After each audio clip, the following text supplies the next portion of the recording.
মালদ্বীপ পৃথিবীর বৃহত্তর একটি অন্যতম পর্যটক দেশ।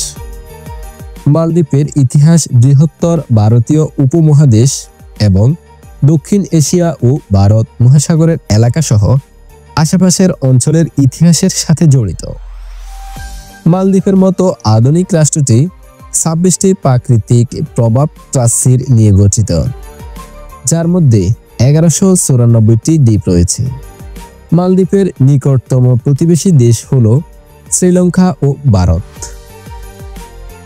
যুক্তরাজ্য, শ্রীলঙ্কা এবং কিছু ভারতীয় রাজ্যের সাথে মালদ্বীপের বহু শতাব্দী ধরেই সাংস্কৃতিক ও অর্থনৈতিক সম্পর্ক রয়েছে। তবে মালদ্বীপের বর্তমান বিশেষ বাণিজ্যিক সম্পর্ক রয়েছে ইন্দোনেশিয়া এবং মালয়েশিয়ার সাথে। মালদ্বীপ ১৯৬৫ সালের জুলাই মাসে ব্রিটিশদের কাছ থেকে সম্পূর্ণ স্বাধীনতা লাভ করে।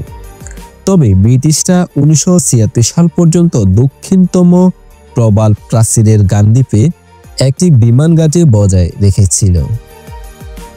স্নায়ুযুদ্ধের উৎকর্ষের সময় ১৯৭৬ সালে ব্রিটিশ প্রস্থান প্রায় অবিলম্বে বিমান ঘাঁটির ভবিষ্যৎ সম্পর্কে বিদেশি ভাবনা চিন্তা শুরু করে। সোভিয়েত ইউনিয়ন ঘাঁটিটি ব্যবহারের জন্য অনুরোধ করেছিলেন, কিন্তু মালদ্বীপ তা প্রত্যাখ্যান করেন।